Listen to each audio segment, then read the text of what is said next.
Kabar ini, kabar terkabar.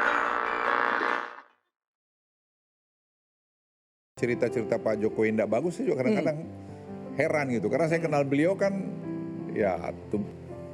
yang saya kenal berapa belas tahun lalu dengan sekarang, presiden itu tidak berubah. Yang berubah cuma satu. Apa, Pak? Kalau dulu beliau nunggu saya. Ya, sekarang? Sekarang saya yang nunggu. Dia seorang pemimpin yang berani dan punya visi ke depan. Dan makin lama saya lihat makin tajam. Dan itu saya bilang Prabowo. Saya bilang, ini orang hebat loh, saya bilang. Lalu cerita kok bisa dekat dengan Pak Jokowi itu di mana sih Pak bertemunya tuh Pak? Ya. Kok sekarang Bapak Itulah yang saya bilang mensupport Jokowi mystery luar of biasa? life ya. Jadi Di Mystery of Life. mystery of life. Semua kita punya destiny. Ya. Anda juga punya. Ya, Siapa punya juga. Jadi saya percaya bahwa Tuhan itu sudah ngatur semua. Gitu. Sudah digariskan? Ya sudah digariskan.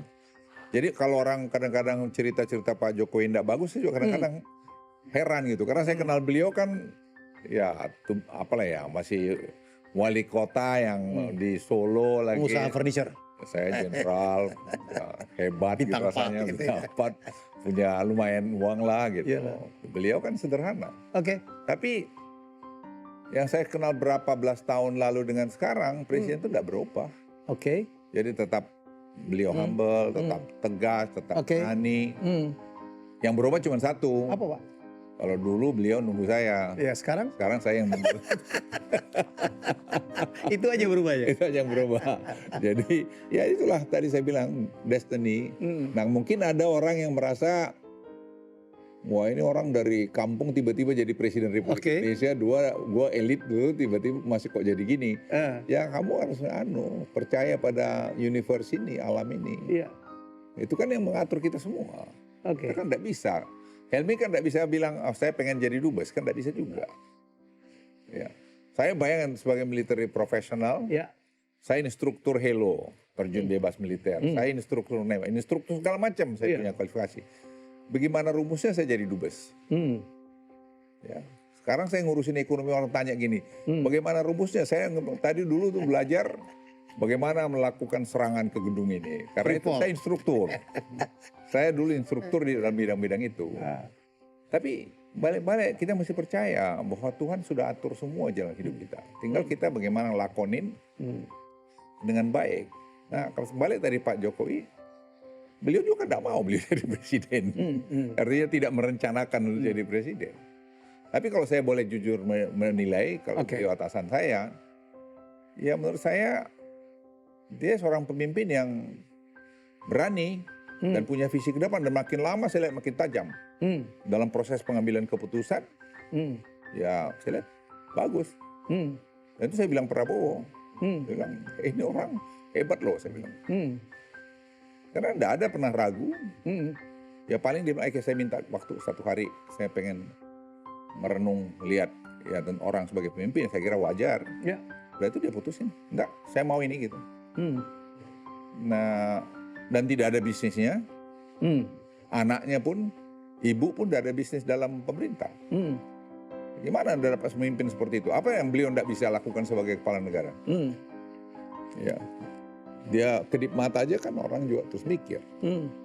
Tapi saya pikir tadi itulah kalau di tentara yang disebut ketauladanan. Jadi kita pun semua ini jangan asal ngomong juga. Teman-teman saya, semua kita. Kita harus memberikan contoh. Karena sekarang kan tidak bisa kita sembunyi di belakang kita, Helmi. Karena digitalize itu. Orang kan tahu track record kita. Kok ngomong-ngomong gini orang bilang, kamu dulu apa main begini, kau juga main uang begini. Jadi susah, nggak bisa. Jadi kalau Anda mau jadi presiden, mau jadi pemimpin, mau jadi apapun, itu anak muda nih pesan saya. Saya juga udah senior ya.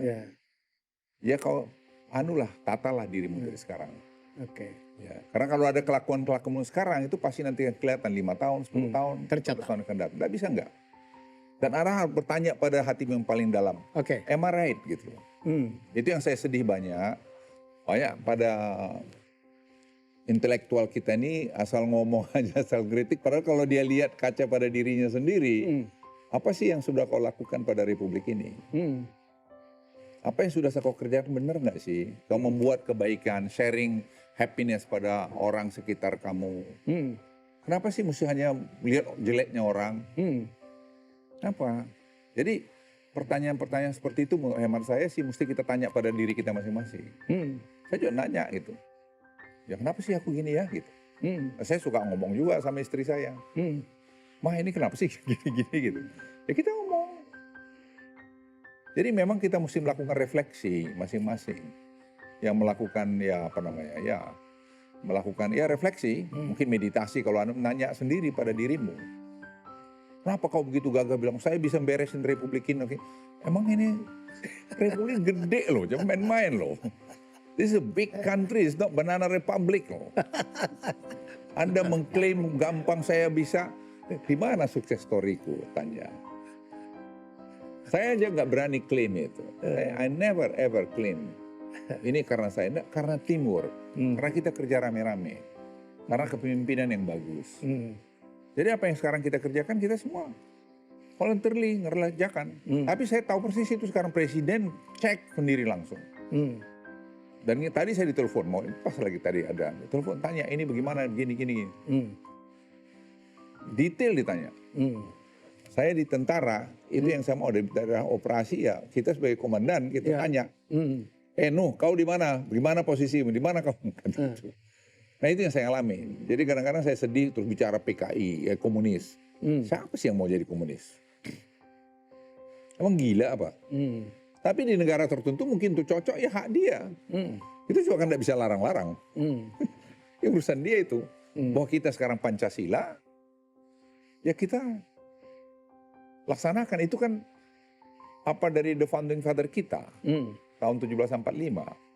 Mereka yang menggariskan itu. Jadilah republik seperti ini. Sudah begitu banyak ribuan yang sudah gugur. Ya. Meninggal. Tanya kembali. Saya merasakan betapa anak buah saya gugur. Dan saya juga nggak ingin hianatin mereka kan. Tidak ingin. Main. Saya begini masih hebat. Coba kamu bayang begini. Padahal mereka tadi coba ada teman saya. Komandan Kompi. Yang Atang Sanjaya. Itu sakit, nggak bisa masuk RSP. Saya masih teleponin minta supaya dia masuk. Dia yang terjun juga ikut di Dili. Anda bayangin coba. Anda kemarin Nurdin, anak buah saya, yang dulu juga terjun di tim-tim. Udah meninggal. Kayak gitu-gitu refleksi buat kita juga. Pada semua yang masih dikasih Tuhan seperti ini. Baik.